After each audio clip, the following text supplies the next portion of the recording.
사랑스러워서 사랑스럽다고 한다는 게 아니라는 거예요. 우리 읽은 성경 구절이 뭐냐면 사랑스러워서 사랑스럽다고 하는 게 아니라는 거예요. 사랑스럽다고 말하면 사랑스러운 사람이 된다는 거예요. 자랑스러워서 자랑스럽다고 하는 게 아니라는 거예요. 자랑스럽다고 하면 자랑스러운 사람이 되는 거예요. 그러니까 오늘 집에 가서 여러분 자녀가 성적을 받아 뚝 떨어져 갖고 왔어. 공부를 못해. 그럴 때 이렇게 하는 거예요. 엄마는 너만 보면 자랑스러워. 그러면 나 성적 떨어졌는데요. 그러면 엄마가 언제 너 공부만 잘해서 사랑했어? 공부를 잘하던 못하던 엄마는 네가 자랑스러워. 사랑해. 그러면 얘가 자랑스러운 자녀가 되는 거란 말이에요. 네. 한번 그렇게 해보세요.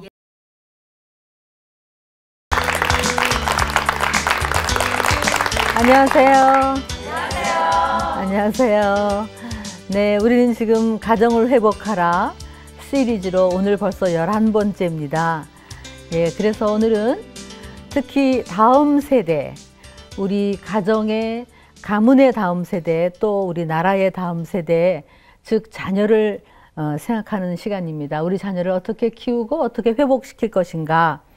하나님께서는 하나님의 의와 구원과 진리가 이 대에 끝나지 않고 다음 제너레이션, 다음 세대까지 계속 이어지기를 원하시기 때문에 상당히 관심을 가지셔야. 하나님 성경에는 자녀에 대한 이야기가 참 많죠. 그래서 가정이라는 것은 이렇게 계속 이어가는 거니까 역사가 쭉 흘러가면 그 가정의 그 단위가 모여서 이제 큰 역사를 이루는 거죠. 근데 다음 세대라 그러면 먼 얘기가 아니에요. 먼 얘기가 아니라 10년 후, 20년 후의 이야기예요. 그러니까 사실은 10년이 얼마나 빨리 갑니까? 10년 후의 이야기.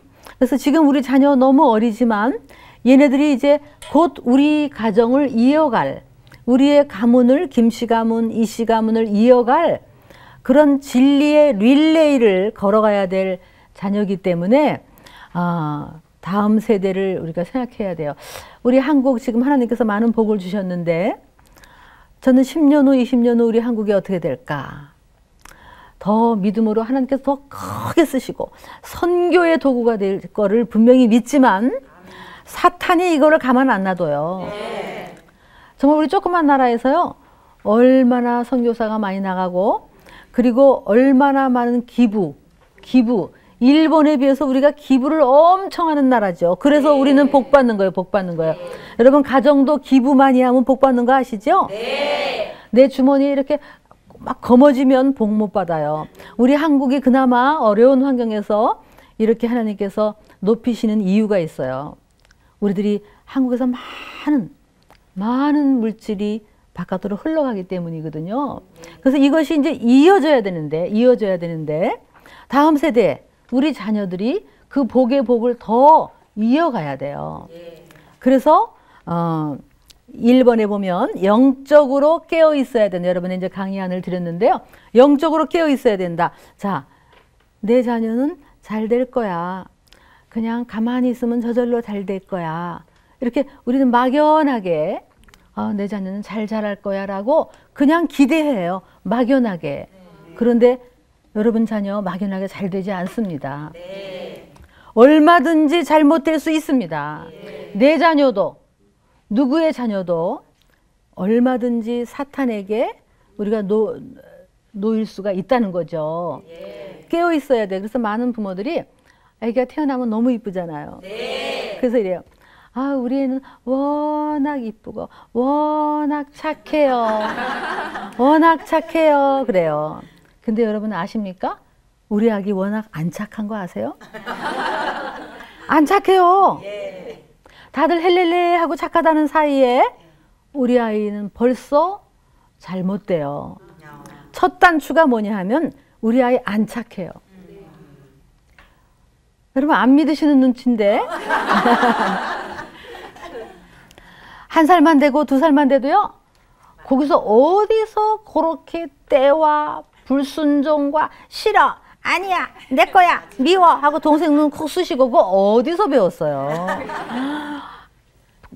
딴 사람을 보고 배운 게 아니더라고. 조금만 손 뒤로 꽝 넘어 이거 어디서 배웠어? 우리 아이들은요, 좋은 쪽으로 가는 것보다는 얼마든지 나쁜 쪽으로 갈 수 있는 확률이 더 커요.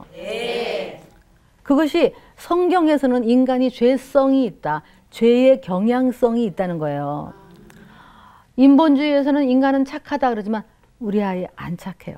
그렇기 때문에 어려서부터 얘가 하나님을 찾는 것보다는 쾌락을 찾는 게 더 빠를 수 있다. 정신을 바짝 차리고 영적으로 깨어 있어야 된다. 그래서 이런 말이 있잖아요.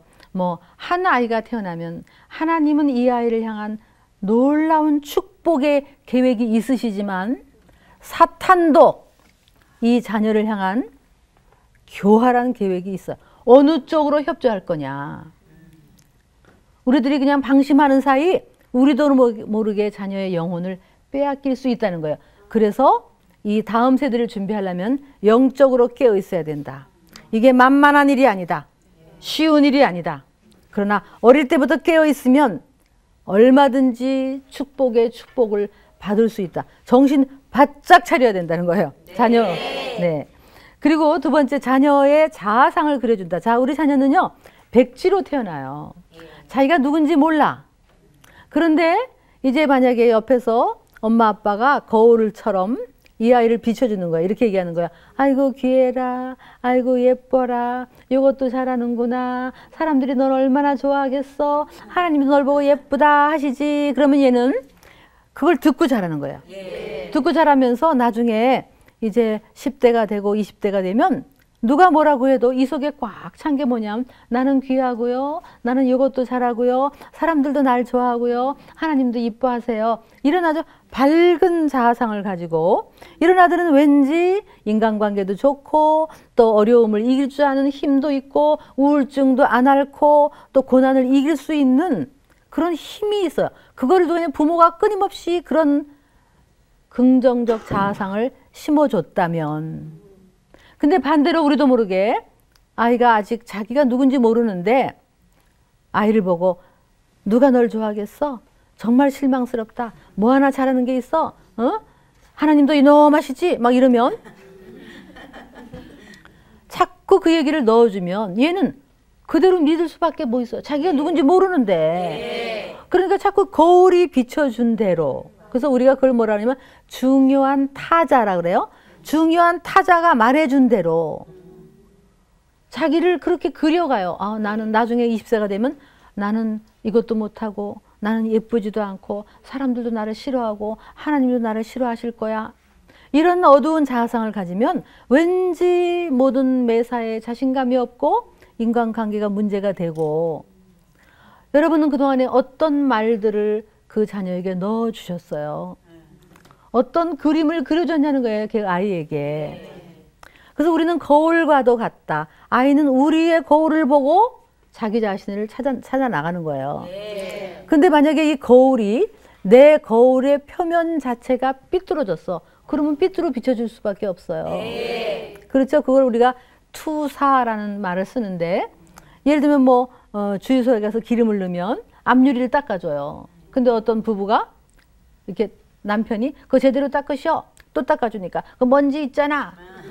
나중에 어떻게 했다고요? 아내가 남편의 안경을 뺏겨서 닦아주니까 남편이 깨끗하구먼 그랬다는 거야. 그러니까 자기 안경이 얼룩이 있으니까 자꾸 유리 보고 얼룩이 있다는 것처럼 우리는 아이가 태어났을 때 내가 만약에 엄마가 긍정적 마음을 갖고 있으면 자꾸 애를 보고 행복하다, 너만 보면 좋다, 자꾸 이런 거울을 비춰줄 수밖에 없는데 내 자신이 어두운 자아상을 갖고 있으면 애를 보고 왜 그럼 그 모양이니? 왜 이렇게 못생겼니? 그럴 수밖에 없는 거예요. 내가 만약에 눈이 작아서 열등감이 있다면 애만 보고 자꾸 눈을 보고 쌍꺼풀 수술할래? 그러는 거야. 자기 모습을 보는 거야, 자기 모습을.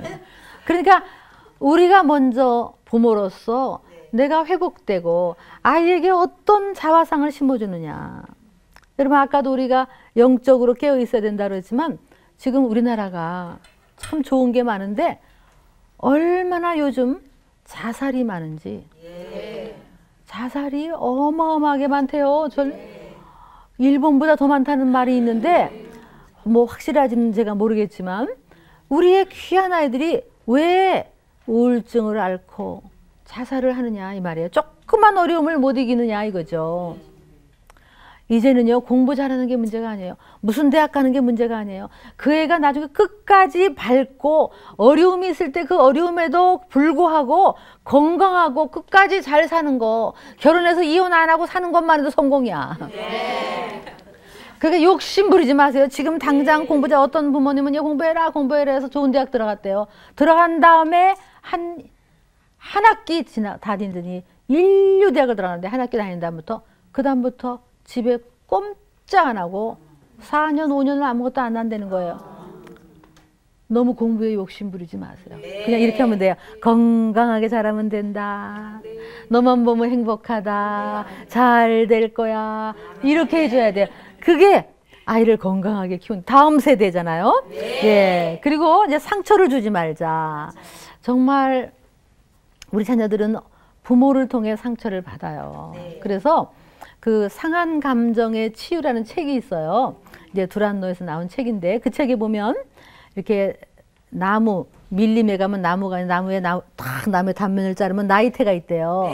근데 보면 그 나이테에 보면 다 안 돼요. 이때 비가 많이 온 해구나. 이때는 가물어서 이렇구나.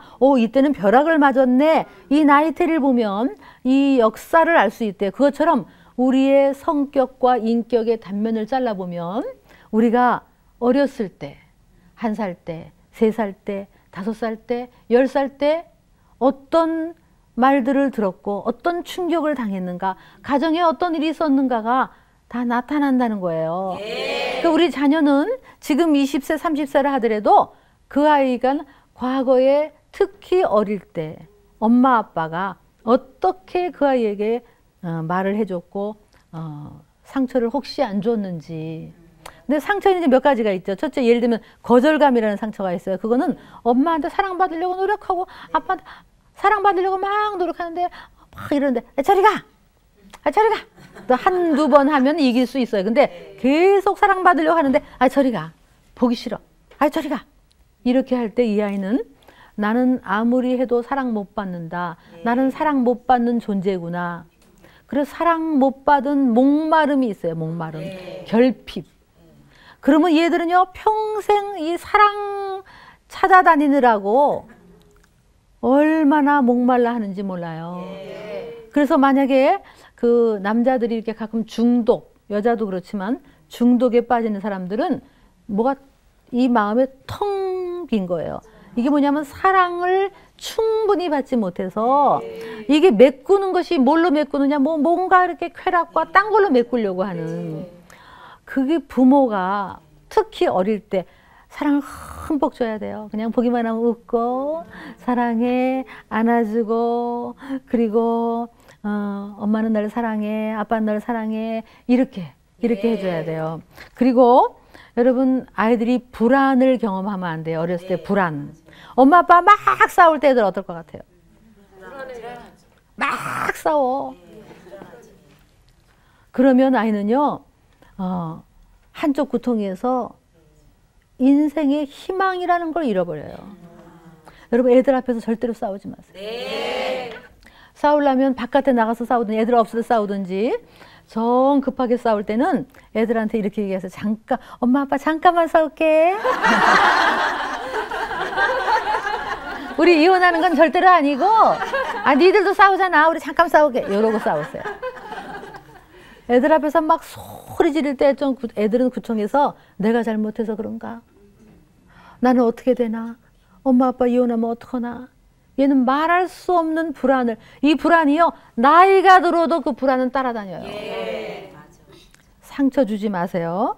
그 다음에 실패감 주지 말라. 실패감이라는 상처는 나는 또 못했어, 난 또 이 모양이야. 그러니까 계속 너 또 못했지, 또 성적 떨어졌지, 또 이랬지, 너 또 컵겠지, 뭐 하나 잘하는 게 있어, 제대로 하는 게 없잖아, 이렇게 얘기하면 얘는 나는 아무리 해도 안 되는구나. 실패감, 이거 주지 마세요. 실패감을 주면 나는 또 낮은 자존감, 나는 가치 없는 존재다, 무가치한 존재다. 그렇죠. 이런 말 절대로 하지 마세요. 너는 계획도 안 했는데 태어났어, 이 소리는 절대로 하면 안 돼요. 절대로 하면 안 돼요. 너는 어쩌다가 임신이 돼가지고 태어났어, 이 소리 하지 말라고. 옛날에 우리는요 막 그랬어요. 뭐 딸 5번째는 이름이 뭐냐면 후남이, 뒤에 남자 나라고, 그다음에 고만 나라고 말자 뭐 이런 게 있었어요. 정말 내 존재가 무가치하다. 이거는 정말 우리는 한 사람 한 사람 너무나 가치로운 존재예요. 그게 내가 가치롭다고 생각할 때 얘들은 함부로 안 살죠. 정말 이 길거리에서 그냥 마구 사는 애들은 보면 전부 자기가 가치롭다는 걸 몰라서 그런 거예요. 그래서 우리는 계속해서 예를 들면 아이가 돈을 2만 원 잊어먹고 왔다. 그러면 어떻게 해야 돼요? 2만 원하고 너하고 바꾸겠니? 이래야 된단 말이에요. 가치로운 존재다. 그 다음에 애들에게 분노를 주면 안 된다. 분노도 상처예요. 그러면 애들이 분노가 많은 애들은 어렸을 때 그냥 이렇게 막 억울한 걸 많이 당하면 얘네들은 막 이 분노가 에너지가 돼서 나중에 조금만 억울하면 그냥 막 폭발하는 거예요. 우리 엄마들 중에서 가끔 이런 엄마들이 있어요. 아이를 보면 화가 나서 견딜 수가 없다. 내 화를 컨트롤 못 하겠다. 뭐 불같이 화가 난다 이런 분이 있어요. 저번에는 어떤 분이 뭐 너무 화가 나서 아이를 뭐 십몇 층에서 뭐 이렇게 떨어뜨려서 그랬다는 것이, 그러니까 그게 뭐냐, 우리가 화를 컨트롤 못하면 그럴 수 있어요. 근데 그게 뭐냐면 어릴 때 너무너무 억울하고 특히 불공평하고 엄마 아빠가 나는 사랑하지 않고 누구만 사랑하고 뭐 이런 어떤 그 불공평하고 억울함을 많이 경험하면 이 안에 이제 분노가 있어요. 분노 주지 마세요. 애들이 괜히 여러분 애들 녀석에 화를 버럭버럭 내는 애들 있죠? 지금 다루어줘야 돼. 앉아가지고 뭐가 화가 났어? 그리고 얘기 들어보고 그래야지. 이걸 그냥 쌓아두면 나중에 성격이 되면 큰일 나죠. 예. 그 다음에 뭐 이런 상처를 주면 안 되고. 자, 그래서 우리가 이렇게 키울 때 이렇게 키우면 안 된다. 몇 가지를 찝으려고 그래요. 자, 첫째, 애들 너무 과잉보호하면 안 돼요. 과잉보호는 뭐예요? 막 다 해주는 거야. 일일이 다 해주는 거야. 그냥 막 애비 뭐 다친다, 애비 무겁다, 뭐 애비 엄마가 해줄게, 먹여줄게, 입혀줄게, 뭐 해줄게, 다 해주는 거. 그러면 아이는 뭘 하려고 그러는데 엄마가 해줄게, 엄마가 해줄게. 그러면 아이는 이래. 나는 아무것도 할 줄 모르는 무능한 사람이기 때문에 엄마 아빠가 다 해준다. 이렇게 되면 아이는 나중에 어른이 돼가지고도 아무것도 못해. 엄마 아빠 다 해달라고 그래. 뭐 어제도 신문을 보니까 뭐 이런 신문이 있더라고요. 회사에서 이제 회식을 나가면 이제 술을 먹인대요. 근데 요즘은 엄마가 전화를 건대. 회사 상사한테. 우리 애는요 술을 못 먹으니까요 술 먹이지 마세요. 그리고 회사에다가 전화를 한대요. 그래서 그걸 뭐 헬리콥터 맘이라고 그래요. 따라다니면서 그리고 학교에도 가가지고 수강 신청도 다 대신해주고 학점 잘 받을 거 미리 다 알아서 해주고 뭐 이런. 그렇게 하면 아이는 정말 무능해져요. 그러니까 너무 아이를 과잉보호 안 하려면 어떻게 되면 여러분이 너무 아이한테 관심을 너무 많이 가지면 안 돼. 옛날에 말이에요. 이렇게 부모님이 별로 애한테 관심 안 가는 애들이 잘 자라는 거 아세요? 근데 우리는 막 관심을 너무 가지는 거야.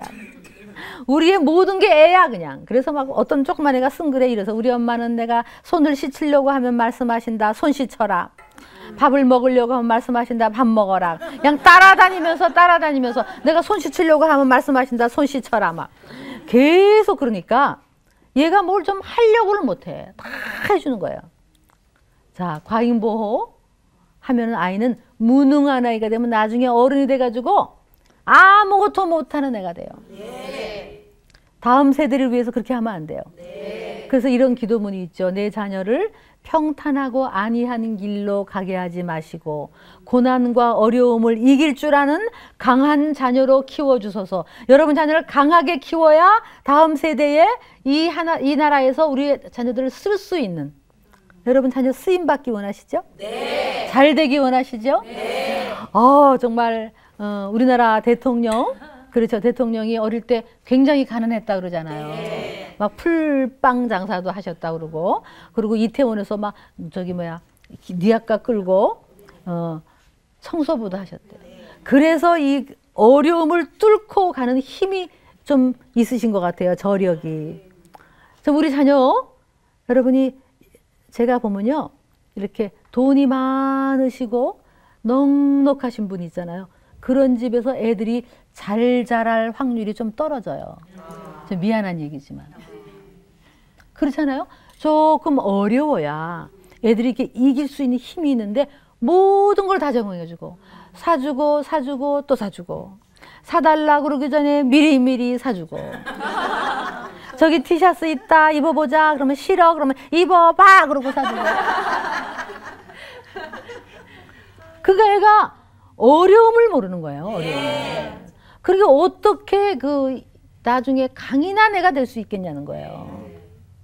여러분 우리 자녀 무거운 거 메고 산을 오르게 하시고 좀 걸어가게 하시고 어려움을 자기가 이길 줄 알도록 그렇게 키워야 다음 세대를 이길 수 있어요. 그렇죠? 네. 그래서 무절제로 사랑하지 마. 여러분 이제 만약에 아이가 내가 이제 세발 자전거를 사주고 싶은 거예요. 자, 너무너무 사주고 싶은데 얼른 사다가 주면 얘는 감사한 줄 몰라요. 좋은 줄도 몰라요. 근데 이제 사주고 싶으면 이렇게 하세요. 어머, 너는 세발 자전거 안 필요하니? 어머, 저 집에는 세발 자전거가 있네. 그러면 얘가 어머, 엄마, 나도 사주세요. 나도 사주세요. 아빠, 나 필요해요. 사주세요. 그럴 거 아니에요. 그러면 너도 필요해? 정말 필요해? 그렇구나. 그러면 자, 우리가 좀 미루는 거예요. 그럼 6월 1일 날 사줄게. 이렇게 좀 일부러 엄마 돈을 만들어야 되니까 돈 있어도 만들어야 되니까 6월 1일 사줄게. 이렇게 하라고요. 그렇게 한 다음에 이제 애가 기다리게 해. 엄마 10밤 남았어요. 9밤 남았어요. 그래가지고 다 내일 사준다고 약속했죠. 그러면 참 약속했지. 그럼 사줘야지. 그러고는 이제 같이 가서 사주는 거예요. 그럼 얘가 어떻게 하냐 막 좋아서 막 신난다 막 세발자전거 타고 막 신난다. 아빠 나보세요. 엄마 나보세요. 막 이 기쁨이 더 커요. 기쁨이. 근데 우리는 뭐예요? 막 사달라고 그러기 전에 미리미리 사주니까 얘가 좋은 줄도 모르고. 그래서 절제, 모든 것이 절제 속에 담겨야 돼요. 너무 장난감을 사주는 게 사랑이 아니다. 그렇죠? 그 다음에 하나 중요한 것이, 자, 우리 지난번에 건강한 가정이 특징이 있었는데 부부가 중심이어야 된다 그랬어요. 자, 우리 가정에서 아이가 태어나도 부부가 중심이어야 된다는 거예요. 그래야 우리 자녀가 다음 세대에 오히려 잘 돼요. 다시 말하면 과일을 깎아도 여기 엄마들은 접시에 담아서 어떻게 하라고요? 아이부터 주지 말고 딱 담아서 아빠 먼저 갖다 드리고 와라. 그리고 너 먹어라. 그러면 내 아이가 잘 된다는 거지. 또 온갖 것을 갈아서 얘한테 먹이는 것보다는 딱 둘이 앉아서 예쁜 잔에다가 주스 2잔 담아서 갖다 주라. 그리고 고마워. 그러고 받아 먹는 게 우리 아이한테 유익하다는 거죠. 근데 요즘 젊은 부부들 보면요. 애가 태어나면 부부는 간 곳이 없고 애만 바라보고 완전히 그냥 애가 왕이에요. 애가 밥 안 먹으면 막 부부가 둘이 막 싸워. 막 그냥 숟갈 들고 전국을 헤매면서 먹이고. 그게 사랑이 아니라는 거예요. 그래서 애들은 엄마 아빠가 서로 이렇게 하나가 됐을 때 애들은 저절로 안정감을 누려요. 안정감을 들어요. 그래서 우리 애들이 그래요. 엄마는 아빠만 좋아해. 아빠는 엄마만 좋아해. 그게 건강한 거예요. 애가 왕이 되면 안 돼. 독불장군이 되면 안 된다고요. 너무 아이 중심이면 안 돼요. 물론 혼자서 아이 키우는 분도 계시죠. 그래도 원리는 같아요. 난 너만 바라보고 산다 그러면 안 돼. 엄마는 걱정하지 마라. 네 앞길만 잘 개척하면 된다. 그러면 오히려 우리한테 효도해요. 자, 그렇죠. 과잉보호하지 말자. 자녀 중심이면 안 된다. 그 다음에 아까 우리 상처 주지 말자 그랬는데 편애하면 안 돼. 편애. 자, 여러분 솔직히 말해서 편애 안 하나? 자, 여러분 편애해요? 안 해요? 안 해요? 자, 이렇게 생각하면 돼요. 맛있는 거 홀랑 누가 먹으면 속상하고 누가 먹으면 좋아. 뭐 이렇게 생각하면 돼. 우리 애들 중에서 나 맛있는 거 누가 먹었으면 좋겠다. 이렇게 하면 나도 모르게 편해해요. 근데 저번에 제가 어느 교회 가서 이렇게 집회하려고 앉았다가 옆에 젊은 엄마가 애 둘을 대고 이렇게 앉아 있어요. 근데 여기 밑에 여자애인데 조그만 애고 얘는 한 6살 됐어요. 남자애인데. 근데 이 여자애를 보면서 엄마가 막 그냥 웃는 거야. 막 그냥 아유 예뻐 그냥 이러는데 이 큰애가 이래요. 엄마 나를 쳐다보면서도 그렇게 웃으면 안 돼. 그래요. 그러더니 이 엄마가 안 돼. 안 돼. 제가 너무 놀래갖고 옆에서 내가 그 엄마 보고 왜 그러세요? 그랬더니 아유 마음에 안 들어요. 마음에. 얘가 받을 상처를 생각하니까 너무 어쩌면 그럴까. 자, 여러분 혹시 자기 생각해 보세요. 혹시 편애 안 하세요? 안 해요? 안 하는 것 같아요. 네. 어떤 대학생이 이렇게 저한테 이제 자기가 오빠가 있고 자기가 있고 또 밑에 여동생이 있대요. 근데 이 엄마 아버지가 자기를 보면 이런대요. 둘째, 여기 둘째인데 자기를 보면 네 오빠 어디 갔니? 네 동생 어디 갔니? 자기만 보면 네 오빠 어디 갔니? 맨날 자기만 보면 네 오빠 어디 갔니? 내가 밥 먹고 있으면 네 오빠는 밥 먹었냐? 이러는. 공부를 잘하면 좀 관심을 끌을까 해서 1등 했대요. 그래서 아빠 1등 했어 했더니 네 오빠가 1등 하면 얼마나 좋겠냐 이러더래요. 아유 그래 와가지고 얼마나 그 상처를 얘기하는지 그 엄마 아버지는 오로지 오빠야. 이 둘째는 그냥 별로 중요하지 않았어요. 너무 예쁜데 자기도 모르게 편애하는 거예요. 근데 여러분 그렇게 되면 어떻게 되는지 아세요? 내가 유달리 집착하는 그 큰애도 잘못돼요. 걔가 아주 못되죠. 이기적인 애가 돼요. 그러니까 내가 유달리 편애하는 애도 잘못된다는 거예요. 골고루 사랑하셔. 내 마음이 안 가는 애를 더 사랑해야 되고, 그리고 혹시 내가 낳지 아니한 아이를 키우더라도 우리는 인간인 거로 죄인인 거로 내가 난 애는 더 사랑하고 내 속에서 안 난 애는 안 사랑할 수 있죠. 그런데 그렇지 않아요? 똑같이 사랑하면 내가 난 애도 잘 되는 거예요. 우리의 감정은 아주 믿을 게 못 돼요. 요게 의지적으로. 자, 편애하지 마세요. 네. 그 다음에 중요한 게, 자, 우리 다음 세대를 준비하면서 권위와 훈계가 없을 때 우리 자녀 망쳐요. 자, 여러분 약간 엄한 부모가 애 잘 키우는 거 아시죠? 네. 여러분이 애들한테 약간 엄하세요? 약간이란 말을 붙이는 이유는 애들 무섭게 하라는 게 아니고 어느 정도 엄해야 돼요. 다시 말하면 엄마 말에 말빨이 서야 돼. 아빠 말에, 그러니까 엄마 아빠가 안 된다 그랬으면 안 돼야 돼.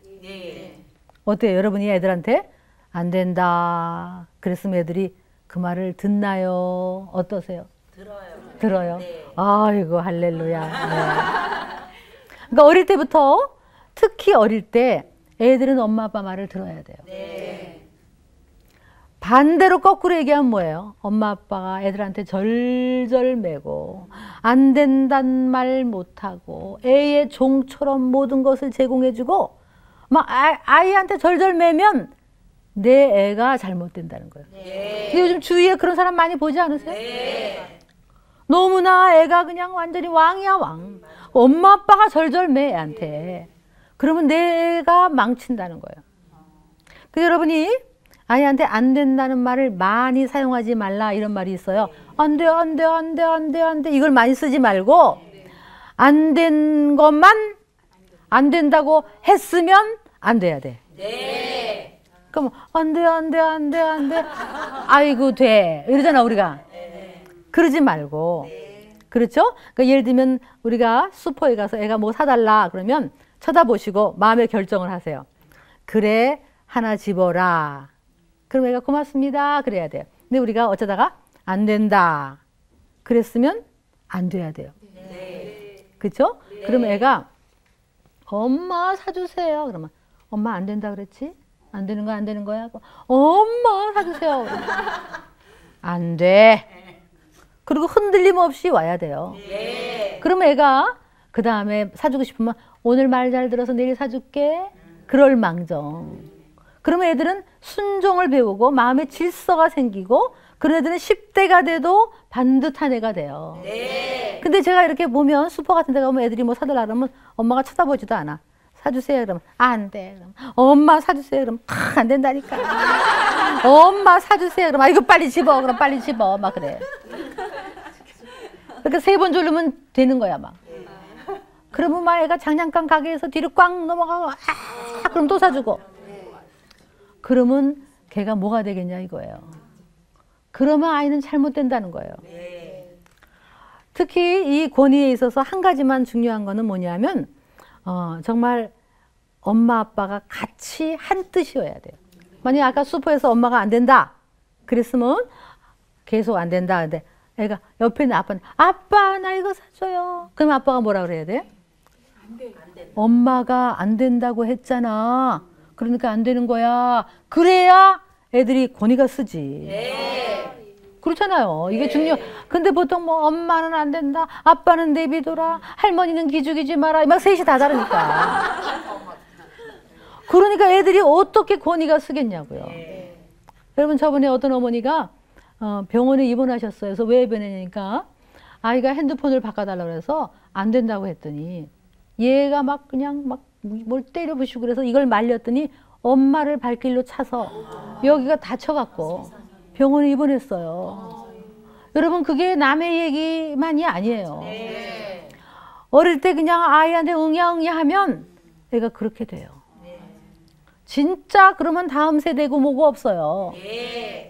우리가 자녀를 잘 키우면 우리의 중년 이후의 삶은 어때요? 자랑스럽고 복되고. 근데 자녀를 나도 모르게 잘못 키우면 우리의 후반의 삶은 염려와 부끄러움으로 우리 다음 세대는 없는 거예요. 얼마나 중요합니까? 이 어린아이를 성경에 누누이 나와 있어요. 누누이. 어릴 때 지멋대로 하게 내버려두면 아이는 어미의 근심이 된다. 어릴 때 부지런히 마땅히 행할 길을 가르쳐라. 성경에 약간 엄해야 돼요. 약간. 그런데 어떠세요? 여러분은 엄마가 엄한 게 더 중요할까? 아빠가 엄한 게 더 중요할까? 어떻게 생각해요? 엄마가 엄한 게 더 좋아요? 아빠가 엄한 게 더 좋아요? 아빠가? 엄마가 엄하다. 아빠가 엄하다. 막 둘이 갈렸어요. 팀이. 어떻게 생각하세요? 네. 자, 이건 정답은 없죠. 그러나 주로 아이를 맡아서 키우는 주양육자. 그 사람이 뭐가 더 필요할까? 권위가 필요하지. 왜 애를 바로 잡아야 되니까. 그 주양육자가 더 권위가 필요해요.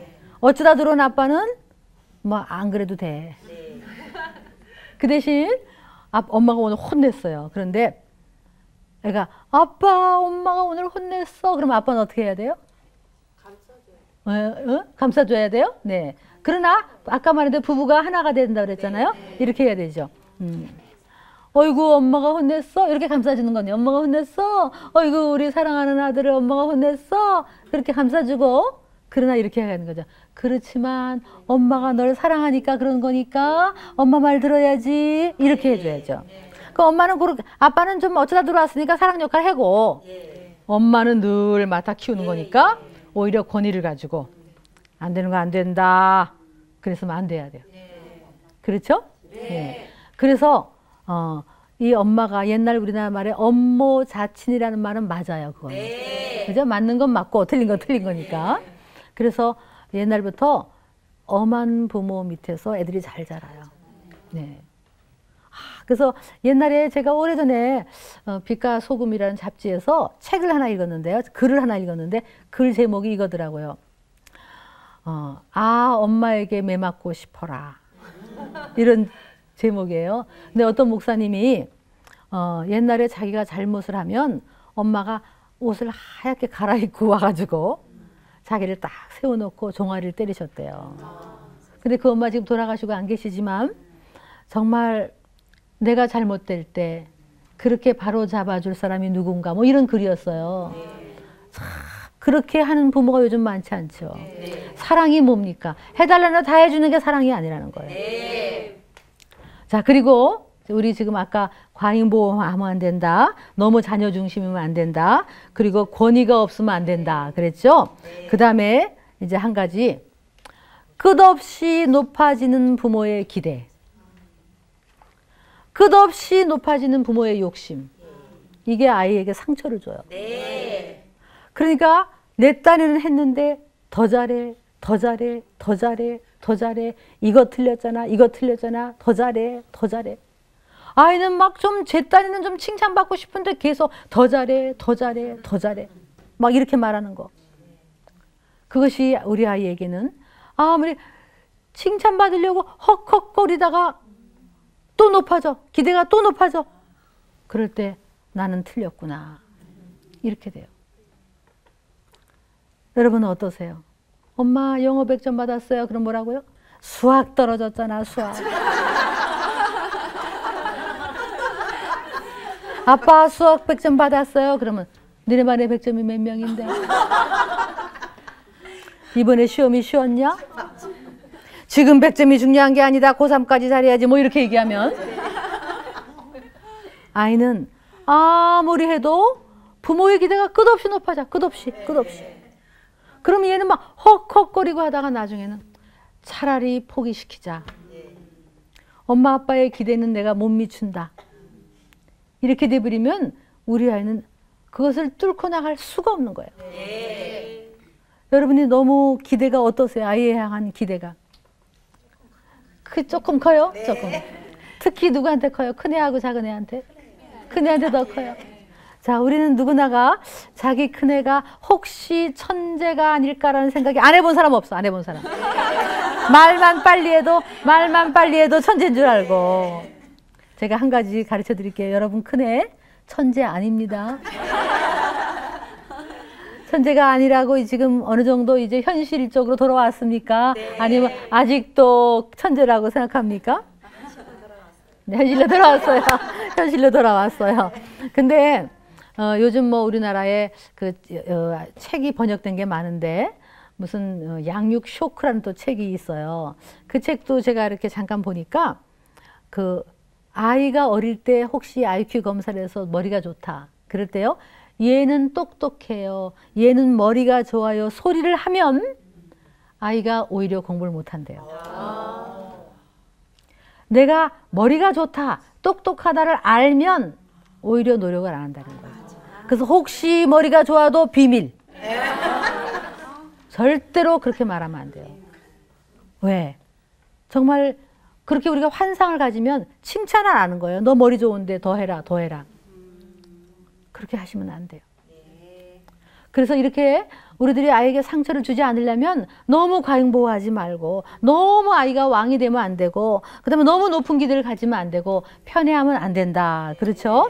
그래서 진정한 사랑은 뭐냐? 진정한 사랑은 자 아이들에게 사실은 그래요. 아이들이 공부를 잘하던 못하던 네가 착하던 안 착하던 뭐를 잊어먹었던 안 잊어먹었던 어떠한 일이 있어도 엄마는 널 사랑한다. 아빠는 널 사랑한다. 이걸 뭐라고 하냐면 은혜의 사랑이라고 해요. 조건 없는 사랑이라고 해요. 여러분 은혜가 뭔지 아세요? 은혜? 은혜는 내가 잘한 것이 없는데도 누군가가 나를 너무나 구원하고 사랑하고 그렇게 한 거. 그게 은혜예요. 우리 성경 구절을 하나 읽어보고 싶어요. 자, 로마서 3장 23절 24절 다 같이 읽어보겠습니다. 시작. 모든 사람이 죄를 범하였을 때 하나님의 영광에 이르지 못하더니 그리스도 예수 안에 있는 구속으로 말미암아 하나님의 은혜로 값없이 의롭다 하심을 네. 자, 그 다음에 로마서 5장 7절 8절 제가 읽을게요. 한번 보세요. 자, 의인을 위해서도 죽는 자가 쉽지 않고 선인을 위해서도 혹시 누구가 죽을까 말까. 그런데 죄인을 위해서 그리스도께서 우리를 위해 죽으신 사건이 있었다는 거예요.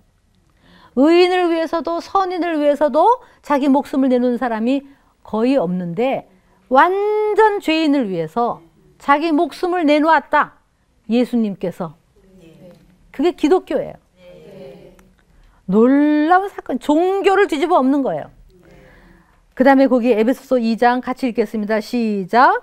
너희가 그 은혜를 인하여 믿음으로 말미암아 구원을 얻었나니 이것이 너희에게서 난 것이 아니라 하나님의 선물이라. 행위에서 난 것이 아니니 누구든지 자랑치. 그러니까 우리 자녀가 정말 뭐 잘해서가 아니라 자, 우리 저를 따라해 보세요. 사랑한다. 자랑스럽다. 귀하다. 잘 될 거야. 너만 보면 행복해. 잘했어. 정말 잘했어.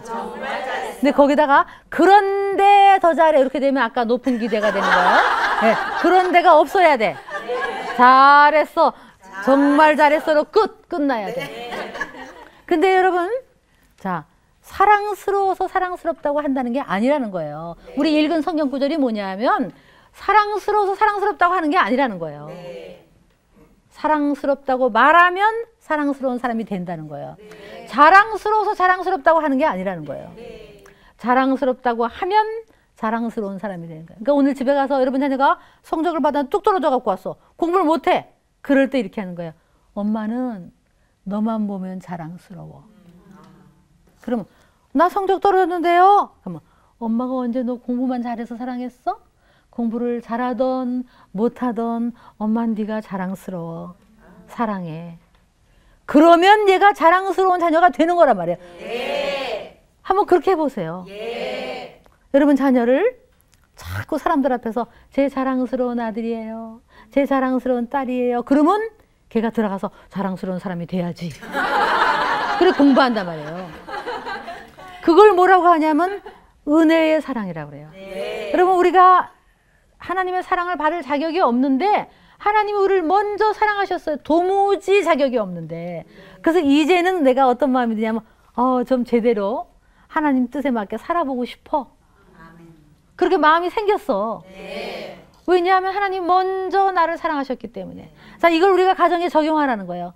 여러분 자녀를 적용하라는 거예요. 가정을 회복하려면, 우리 자녀를 회복하려면. 자, 오늘 여러분 자녀가 성적이 떨어져서 기가 푹 죽은 한테 딱 왔을 때 탁 웃으면서 안아주세요. 사랑해.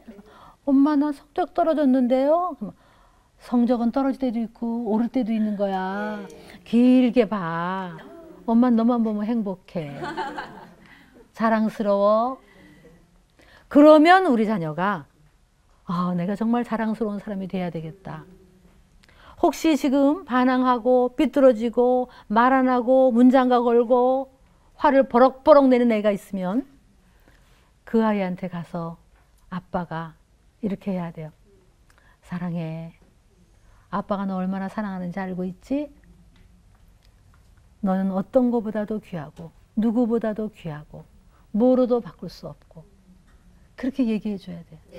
그러면 얘가 그 반항에서 돌아올 거라고. 그렇게 자녀를 회복시켜야 다음 세대 우리 가정의 앞날이 어떻게 되냐는 거예요. 자녀를 노엽게 하면 안 돼요. 자녀가 반항하는 데는 이유가 있어요. 너무 높은 기대, 그리고 너무나 엄마 아빠 서로 싸우고 다 이유가 있다고. 그래서 우리가 때로는 자녀한테 미안한 건 미안하다고 해야 돼요. 제가 이렇게 자녀 문제가 있는 사람 보면 부모님이 자녀한테 미안하다고 안 해요. 그럼 회복이 안 돼요. 우리 미안한 거 많아요, 아이들한테. 그래서 아이한테 삐뚤어 나가고 반항하는 아들한테 앉아봐라. 아빠가 너한테 미안한 게 참 많다. 네가 어릴 때 아빠가 너를 이렇게 했고 저렇게 했고 아빠를 용서할래? 그러면 아이가 회복이 돼요. 그래서 빨리 회복돼서 우리 자녀가 하나님을 믿고 예수님을 믿어서 다음 세대에 하나님이 쓰시는 큰 그릇이 되도록 삶을 소비하지 않고 소모하지 않게 하려면 우리들이 진솔한 자세로 아이들에게 나아가야 돼요. 엄마 아빠가 변하면 아이들은 변해요. 여러분 자녀에게 상처 주지 마시고, 그리고 이미 성장했으면 미안한 건 미안하다고 하고, 그 다음에 그 아이들을 다음 세대를 이어갈 수 있도록 잘 놔주는 그런 축복, 우리 자녀를 잘 키우는 것, 이것이 가정의 또 하나의 사명이에요. 잠깐 기도하겠습니다. 하나님, 우리에게 귀한 자녀를 맡겨주셨는데 우리의 소유인 줄 알고 우리의 욕심대로 우리의 허영으로 아이를 몰아쳤습니다. 하나님, 저희를 용서하시고, 그러나 언제나 기회를 주시는 하나님, 이제 우리 자녀에게 다가가서 그 눈을 바라보며 또 우리의 잘못을 고백하고 사랑을 표현할 때 우리 자녀들이 방황해서 돌아올 줄 믿습니다. 우리 자녀들이 하나님을 만나서 다음 세대에 이 나라를 이끌어갈 큰 일꾼이 될 수 있도록 축복하여 주시옵소서. 예수님의 이름으로 기도합니다.